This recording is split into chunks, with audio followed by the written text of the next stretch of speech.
Bob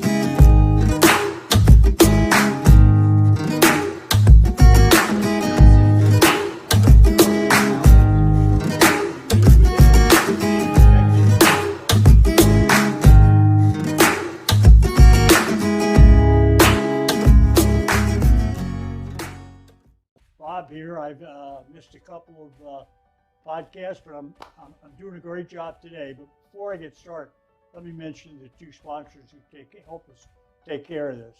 One, Above the Cloud, which is a video company that Mike owns and runs and takes care of all of this for us at Hogg.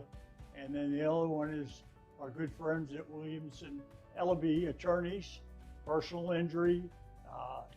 Just a great law firm, great people working with them. And if you need a car accident or an injury at work, give them a call. I know they can help you, and I think it'll be a very pleasant, unfortunate experience. And my guest, Josh Webb. I'll tell you what, Bob is getting smarter. I'm killing two birds with one stone. I'm killing my podcast, but I'm also got the gentleman that we're going to honor on August 10th at the Compass Room at North Shore. Now, I say the Compass because I know between the couple of friends that I have and a couple of friends that he has, we're going to fill this place. So let me get started. Josh, a pleasure. Hey, man. Thank you very much. I mean, it's, how long ago did you leave North Shore to start your business? Well, I was at North Star. I mean, I've been there for like 10 years, leading worship and playing guitar and stuff like that. And I was on staff for 3 years with the creative team. And I started my business about 3 years ago. Oh, 3 years. Time flies. Just like when you told me that your son is 13 years old. I thought they were born at that age. I have a picture of our feet together, and his are almost as big as mine. So he's going to be a big huge boy. Yeah. So that's great. As Josh just mentioned, he left North Star about 3 years ago to start his own creative business, and give us a little bit about that. And we'll. Yeah, I mean, it's not a huge thing, but I had lots of startups come to me, and they were looking for how to take their small idea and how to turn it into something that was fully fleshed out. So they needed somebody that would be a chief marketing officer for them, and I kind of found a niche as a fractional CMO for these companies. Now, was this just for churches or small?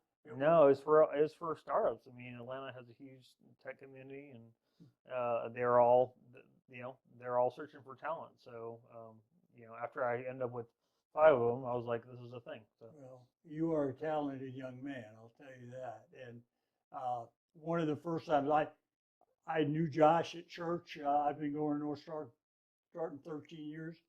In December, it doesn't seem like that, but Casey was here and all the Roach kids were down here. It's just, it's unreal to see them grow and then realize, oh man, I've been at North Star 13 years, and it's been a great experience. And one of them was 2.5 years into my stay, I started helping one guy.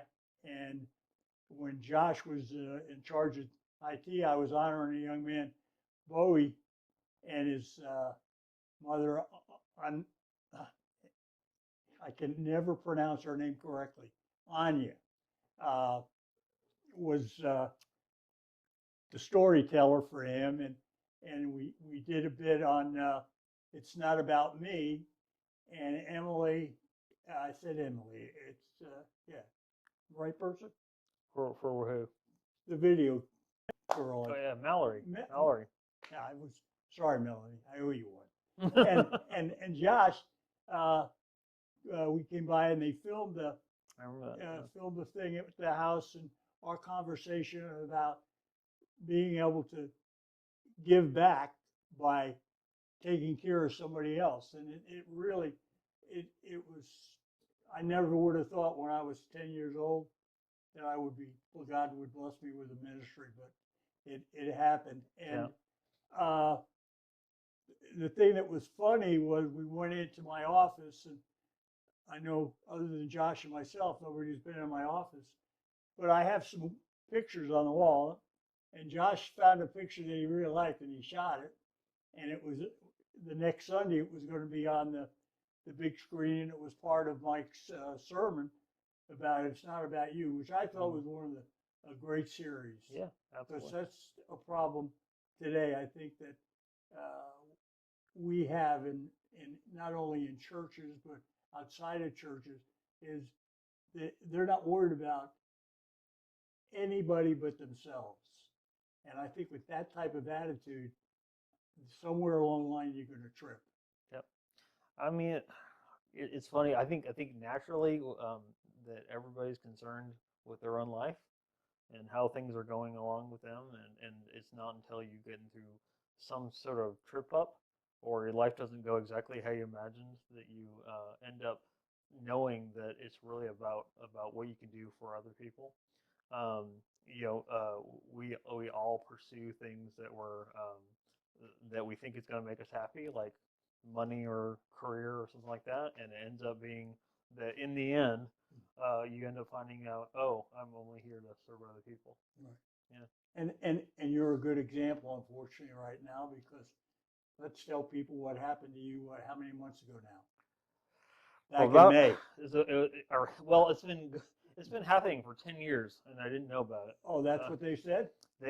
So I had a tumor that was growing in my head for they said it was very very slow growing, probably 10 years or so, and that's this a non-cancerous tumor. They call it acoustic neuroma that came from it was in between my ear and my brain, and I had no symptoms. So you don't get an MRI for no reason, and so it wasn't until about 4 months ago that I started having intense headaches, and I started having double vision, and I couldn't drive. I really couldn't do anything.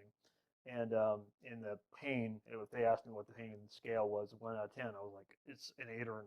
It's really bad. I never cried before with pain, and this was had me in bed with tears. So I went to the doctor, and he said, have you ever had headaches before? I said, not really, other than just a sinus ache or something. He said, you need to go get an MRI, and I remember going to the eye doctor too right before that because I was kind of scared that maybe, or I thought maybe I just needed glasses or something. Maybe my eyes were giving me migraines. And the doctor did a scan. He's like, "There's something behind your eye because you have lots of your eye basically is really pulsating." And so I went and got an MRI, and those people aren't allowed to tell you something, but you could not miss it. So they must have just been pretending as they were shooting my MRI because it was big. It was 3.4 centimeters, and it was pressing against my brain stem, and that's where all the double vision was coming from. Was just I was probably about a month or two away from a stroke. Wow. Well, that's why Josh is our honoree for August, and you know we've been working on a couple of things today, the website and everything. And one of the things we just mentioned was how when you grow up and you get married and you want a family, and Josh has a beautiful family. His wife Christy is on staff at North Shore. 3 sons, the right age to drive you crazy, 13, 10, and 6, did you say? Huh? Yeah, I have everything is below 13. Everything's below 13. So just a great family.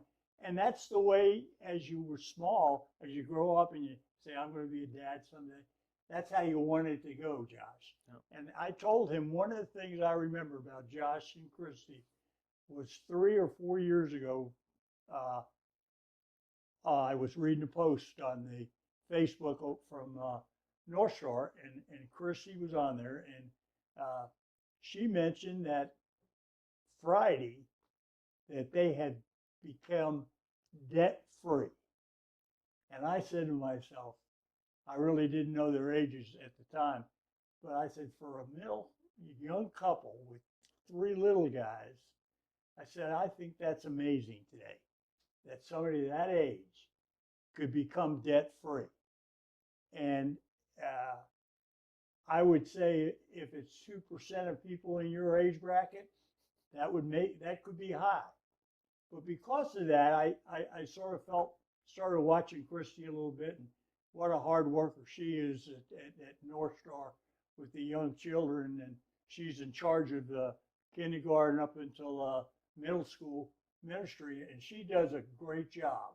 She does a great job. and and and these two also are great actors. Anytime uh, we do a thing in the middle of in November of having a dinner for all the helpers at North Star, and they always do a little skit and everything. Well, it's always uh, Christy and Josh in the skit. Now, did you take some of that in school? And Oh yeah, I mean, oh, you're our just not a claim, natural. of course. I mean, me and my wife we've known each other since we were in 8th grade, Uh-huh. and we were Danny and Sandy and all that kind of stuff, and we grew up in theater, and so we've always been been together and singing, been acting and stuff like that, and just kind of life kind of brought us together. We've kind of been together really since high school. That's amazing. And so going along there, everything's fine. And then as we were uh, working on the website, what happens, and you know, that picture that you're looking at that you were hoping continued, all of a sudden shattered. Well, I mean, anybody will probably relate to this, but I mean, most of my identity, um, as much as I mean, I became a Christian when I was 13, and started learning, and you don't know until you go through times of significant suffering. Um, not only what you're made of, but also things like uh, you know what your sin is made of, what God did for your sin, what you start to think about all these really important things instead of what am I what are my talents going to give me? You mentioned acting. I mean, maybe I'll act again. You mentioned singing. Well, I wouldn't buy an album from you right now. I can't play guitar because my hand is can't strum. There's lots of physical things. I remember right after it happened, after I had the surgery, and I had to relearn everything. So I had to relearn how to swallow and how to, um, how to talk and how to walk to the bathroom and how to go to the shower and all this kind of stuff. But one thing you start to realize is that my physical talents um, were kind of taken from me a little bit. And what you start to realize is that they weren't as important as I thought they were when I had them. They weren't the main thing. And I started really researching this, and people know this, but it's one thing to hear Jesus in the Bible say, don't make this your treasure, or don't make this, or look to me, or it's hard for a rich man to go to heaven. Why would he say those things? This is because you don't need Jesus. But when everything is ripped from you and you have nothing, is really the only thing you have. And in my case, I had my family. Some people don't have that. And I remember after it happened, I was just thinking. The only thing I was thinking to myself was, what if this is it? If it is, I remember I had a conversation the other day, and they said, "Oh, I can't wait to hear you sing." I was like, I think that time might be over. It's time for something new. And it might, I'll still sing, but I can't even raise my voice to sing high. I sing real low in the services. It's just so different. It's not based on my how good I am at something physically, because it just got taken away. God gave it to me, and He took it away. And and it's I would say that the learning that I've had from this has been, I wouldn't trade it for anything in the world, even though it's very hard, but I wouldn't trade it. I remember very early on after you announced that you had that and everything, and I dropped you an email, and in the email I said, Josh, God has great plans for you. But when it first happened, you didn't realize that. You didn't think about that. Your concern was all of a sudden, I can't swallow, my tongue is one way, and here I am. I love playing the guitar. I've given guitar lessons. I can't even pick right now. Mm-hmm. But like I said, God has changed you because He's going to use you for other things. And I know I'm not your first person to say that to Oh, you, yeah. and everything. But it hasn't affected just Josh. It's affected Christy, the three boys. I know they were worried about you. They were asking Mom, is Dad going to get better and everything? And so it was a learning period for them. And you may not be around, as I know I won't be, but someday they will tell somebody, hey, this is what happened to my dad. And what I learned from that Yep. has made me a better man. And a lot of it's going to come from you and Christy that mold that. But that, I think, is the honest truth, that they're going to say, well, my dad had this problem. It made me know something at the age I knew it, and made me a better man. That's right.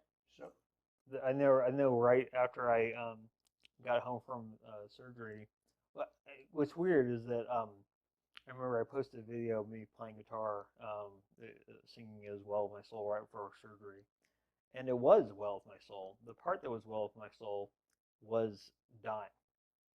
I'd gotten to myself where I just realized that God was there, and that I've been leading up to this moment, and that really everything else wasn't as important as that.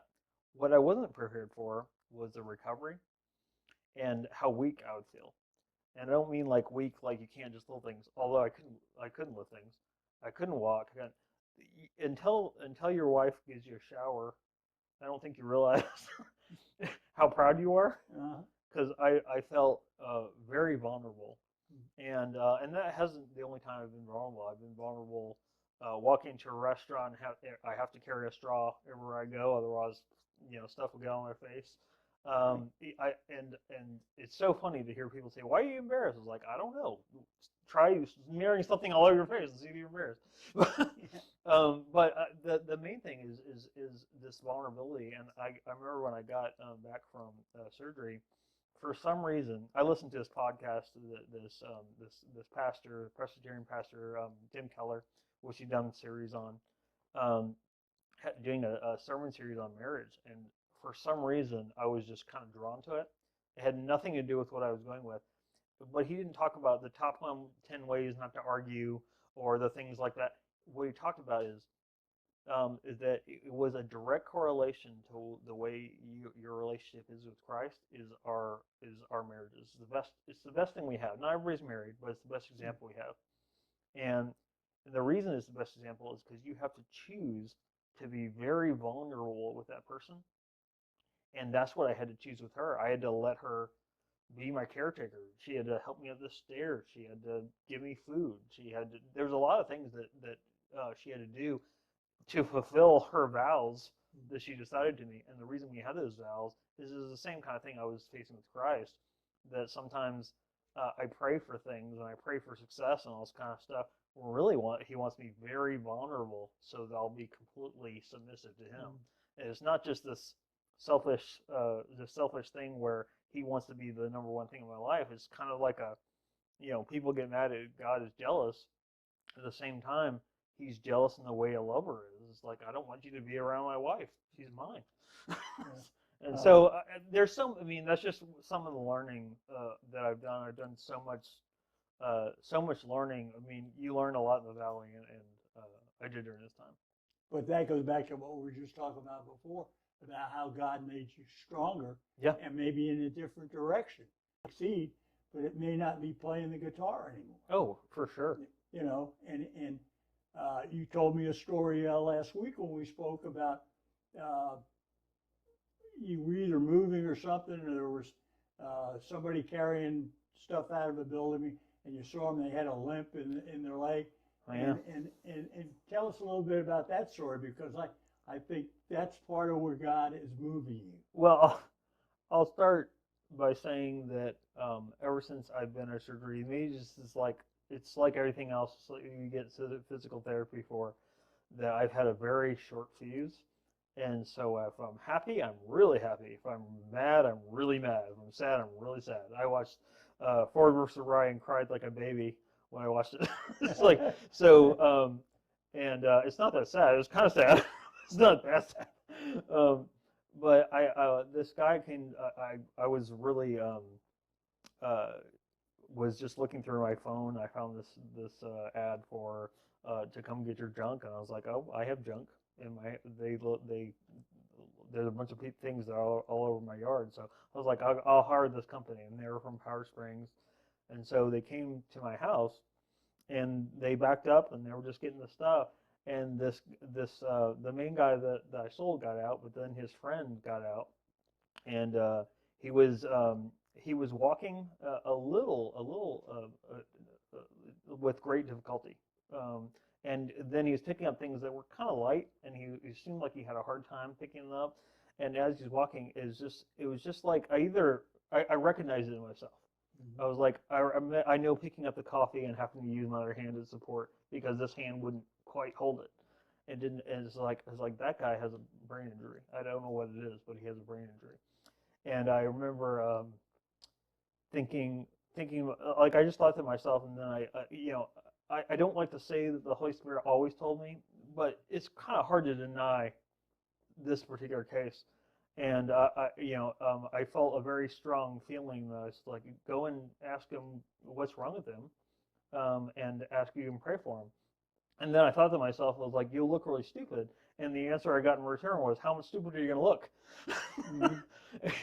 And so I waddled on down there. And after they were done, I said to the guy, I said, is this the first, I said, did this happen when you were born, or did this happen sometime in your life? And he said to me, he's like, oh, in 2015, I got in a really bad car wreck, and it just ruined my spine. I said, it's really weird when you tell your body to do something and your brain can't make the connection. It can't do it. It says, and he said, yes, I've been trying to explain it, and nobody gets it. And I was like, yeah, it's really strange. And I said, do you have any pain? He's like, I have pain all the way down my leg, all the way up my body. And I was thinking to myself, like, he probably, he looked like me. He didn't have a lot of money. And I may have been wrong, but that's what he seemed like. And my guess is that the hospital said, like, you're kind of recovered and your insurance covers this much, or no insurance at all, get it here. That's my guess. And so I just, I asked if I could pray for him, and he let me, as weird as it is, he let me touch all his spine and pray. And I don't usually do a lot of that. I don't usually do it, but I felt very led to. His friend was looking at me very strangely, like, what are you doing to the guy I brought? And and they left, and I have no clue what happened. But I felt, first of all, I had no clue what happened, but I felt very used myself in a good way, because the question I was asking myself is God, am I done?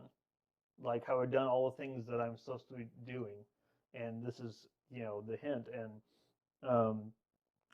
and so I was asking God that question. I was like, what do you have for me to do? How are you going to use this? What do you want me to do?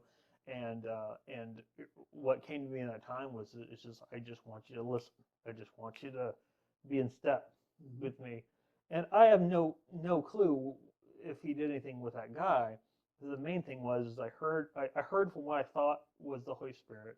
I was obedient to that, and I probably wouldn't have been if I could feel my face, or didn't have this tremendous lack of ability. I probably would have just ignored it and let him get my stuff.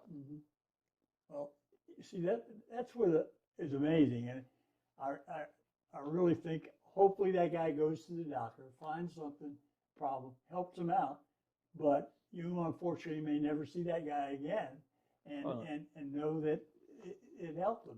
And I have to believe it did help that gentleman, and he's going to be a better, more healthy than he was the day you met. It's just, my feelings on how Christ and the Holy Spirit works. Josh, I tell you, I'm really excited about August 10th. I just believe it's going to be a great night, and any of our North Cobb or any North Star, or any of our other people out there listening, you should take August 10th, get on our website and make reservations, because it's going to be a nice night. Copeland's is doing the dinner for us and everything, and I'm just really excited. I think it's going to be a fun night. We've made some plans with a couple of your cronies, and going to try to have you look around that room and say, wow.